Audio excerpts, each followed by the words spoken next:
Hey, good afternoon, y'all. So, this afternoon we are going to talk about witchcraft in the spiritual and the biblical sense. We want to talk about witchcraft, which refers to the use of manipulation and control of spiritual forces to influence others and events. And currently, right now, we're noticing there's a lot of witchcraft, not only in the church, but also in like this, in the political realm everywhere.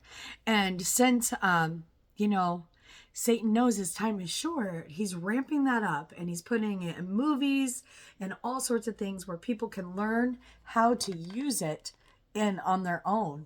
And that's pretty scary when you have people running around using it. But what's even scarier than that is the people that don't even realize that this is the most powerful tool of all, and people are cursing and casting spells on people unaware. That is the scariest part. So, witchcraft in the spiritual sense. And the biblical refers to the use of manipulation, control, and spiritual forces to influence others and events. The Bible warns against witchcraft and sorcery, and recognizing its signs is essential for spiritual discernment. So, let's see if we can see or how to recognize a witch in your life and how to come against it. That's what we're talking about today, and I hope you'll join me. Signs of witchcraft in your life. Witchcraft often manifests through spiritual, emotional, and physical disruptions. Here are some of the signs. Sudden and unexplained oppression. A heavy spiritual atmosphere. So for those of you that have this gift of feeling, you can walk into a room and you sense that the atmosphere is heavy. Or all of a sudden, spiritual atmosphere, feelings of dread, fear, or oppression, especially in your home or workplace, can indicate witchcraft at work. Those coming against you. Have you ever been, or it also marks a house divided when you walk on eggshells around different family members. Whenever they're home, you notice disruptions and things that are causing issues. All of a sudden, you're having nightmares and sleep paralysis. Frequent terrifying dreams, night terrors, or waking up feeling restrained or suffocated could suggest spiritual attacks. And I know of a woman that she cast that out on somebody near and dear to me. And they had night terrors, severe night terrors. But what I found out is what God has been showing me. There's so much power in your tongue that when you curse people, and many people are doing it, calling people stupid, idiots, whatever, you send out spiritual forces of darkness to torment and torture those people. We have to be aware of that. We have to be careful with that. And especially those that may be calling loved ones names and should not be doing that. Unexplainable physical symptoms. So sudden illness, persistent fatigue, or ailments that medical professionals cannot explain may be signs of spiritual interference. Relational conflicts, disruptions in close relationships such as arguments, misunderstandings, or a sense of division may arise due to curses or manipulative prayers aimed at creating discord. He says that we are to bless our enemies. And if you're not blessing your enemies, you're actually cursing them. And then guess what? What goes out, God brought to me last night. We're in a reaping and sowing. An eye for an eye and a hand for a hand and a foot for a foot.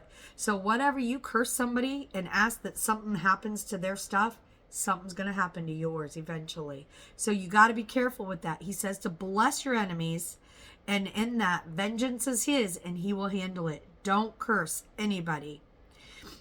Financial or professional stagnation, consistent failure in your work, finances, or endeavors, despite your best efforts, could be a sign of hindrance caused by witchcraft. And those witches out there, they know what they're causing. They know the spells that they're casting. They know how to use their words. They don't sleep much, and they can even stay up late hours of the night casting spells on you. Feeling watched or stalked. An eerie sense that you may being monitors even when you're alone, or seeing reoccurring signs such as crows, odd objects, or strange symbols can indicate witchcraft. All of a sudden, having bugs in your home. There's so many different signs.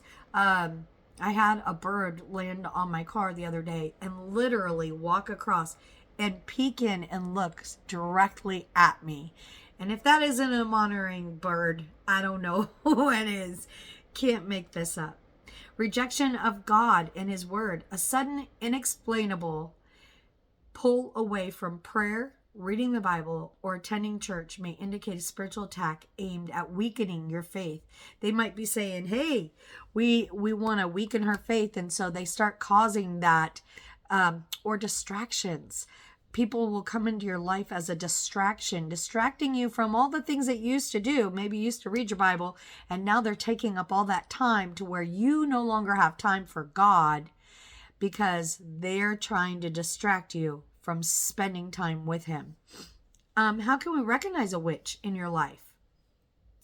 Manipulation and control. Witches often try to control others through subtle or overt means, such as emotional blackmail or manipulation, gaslighting. A lot of them are narcissistic in their practices. They try to control you by, they have been monitoring you. One of the things that they do is overly ask for information and pry so deep into your life. And you might take it as they're wanting to know more about you. But in the long haul, they're storing up all that information so they can use it against you. That's what they do.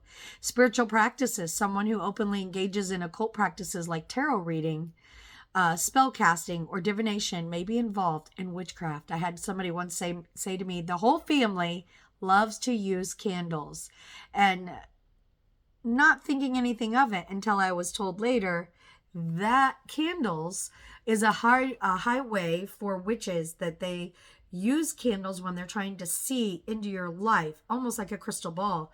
How did I know that? I didn't know until I found out. Unusual items or behaviors.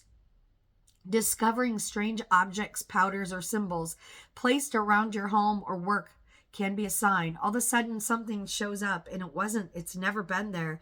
And now you have this small item, object, or thing that's in your room or been placed there. And it's there for a purpose. While speaking to somebody the other day, they immediately snatched off of their computer at work 2 crystals and was rubbing them together. And one was an all-seeing eye and the other one was a crystal. And immediately, that's witchcraft. And when I called it out, they laughed at me, scoffed, and said it was not. It was comforting to them.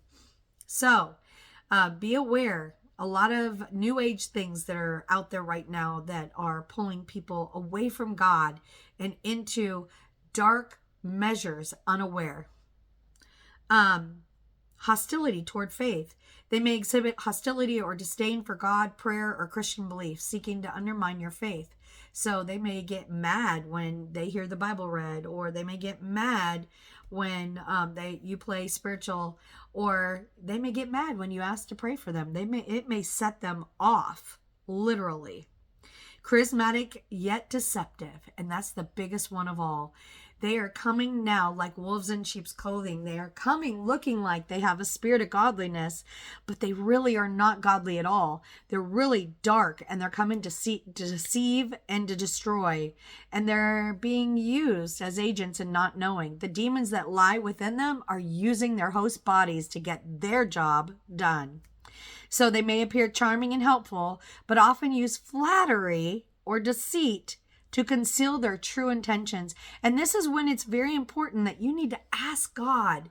Say, Lord, show me what this is. Show me what their intentions are for me. Show me what they're really wanting for me, or what they're really wanting to do. That is very important. So signs someone has cast witchcraft upon you. Constant bad luck. So repetitive misfortunes that seem unnatural.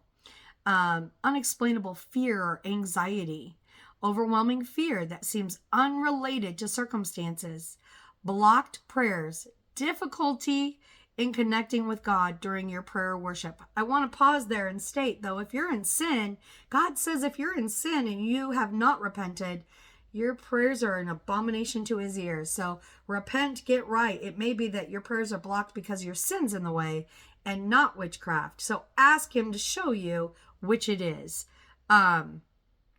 Unnatural attachments, a feeling of being tied to someone or something emotionally or spiritually. And that also, we would have to go into soul ties, and I'll do a video on that. Soul ties, anybody that you've laid with out of wedlock during a infidelity, adultery, anything like that. And there's also trauma bonds that also occur. These are all things that will tie you to somebody that these need cut in order to have healthy relationships. So how do we come against witchcraft? We need to stand firm in faith first. Strengthen your relationship with God through prayer, fasting, and reading his word. Scriptures like Ephesians 6:10-18, the armor of God. Make sure you put it on daily. We're in an hour and a time where it is imperative that you put the armor of God on, which is the helmet of salvation that will protect your mind from darkness, the dark arrows that tried to take over mind control, and the breastplate of righteousness that guards your heart, shodding your feet with the preparation of the gospel peace, that everywhere you go, you will bring peace, and the spirit of truth, that is the sword, the spirit of faith that quenches all the fiery darts of the evil one, the shield of faith, and of course, the belt of truth. Take truth everywhere you go. So we always say, plead the blood of Yeshua. Declare the protection of Christ's blood over yourself, your family, and your possessions. And always anoint anything that you bring into your home before you bring it in. And especially if somebody gives you a gift, make sure you anoint and cleanse it before you do anything with it. Pray deliverance prayers. Verbally renounce any curses or ungodly ties with people, places, or objects. This is imperative to do often, and we should be doing this by ourselves. Some are hard, and I'll get into bloodline curses in the next video. They may need some extra help. Granted, God doesn't want us doing anything by ourselves. He put us together. He says twos. He sends you out in twos. And where two or more are gathered, he's with us. So that means that he comes alongside in agreement and helps fulfill the promises and the things that need to be done. So, pray against witchcraft and demonic influence, commanding them to leave in the name of Yeshua. Seek Luke 10:19 can help you with that. Break curses and soul ties. Verbally renounce any curses or ungodly ties with people, places, or objects. Remove occult objects. Dispose of anything in your home that might have occult connections. Deuteronomy 7:25-26 will tell you. Crystals. There's so many different things. Deuteronomy talks about carved objects of heaven below or earth. You're not supposed to have those in there. Any of those things. Water animals. You're not supposed to have those. Mermaids, things like that. Those are not supposed to be in your home as well. So go to Deuteronomy to find those things. Anoint your space. Use oil and pray over your home, workspace, and other environments for divine protection. James 5:14. One of the things that I always say is I always ask for God to take control of the atmosphere. Take control of the atmosphere. Bind and remove anything that is not supposed to be there. And I ask that he would send forth angels to ambush it and to clear the path and clear the way. And that he would go with me. That he would go with me to see me through it. Seek community and support. Partner with fellow believers or spiritual leaders for prayer and encouragement. Matthew 18:20. And then there's some scriptures that you might need in order to combat witchcraft. Isaiah 54:17. No weapon formed against you shall prosper. James 4:7. Submit to God. Resist the devil and he will flee from you. Psalms 91:1-4. And I suggest if you're going to anoint your home, you read Psalms 91 over your whole home. But Psalms 91:1-4 says, He who dwells in the secret place of the Most High shall abide under the shadow of the Almighty.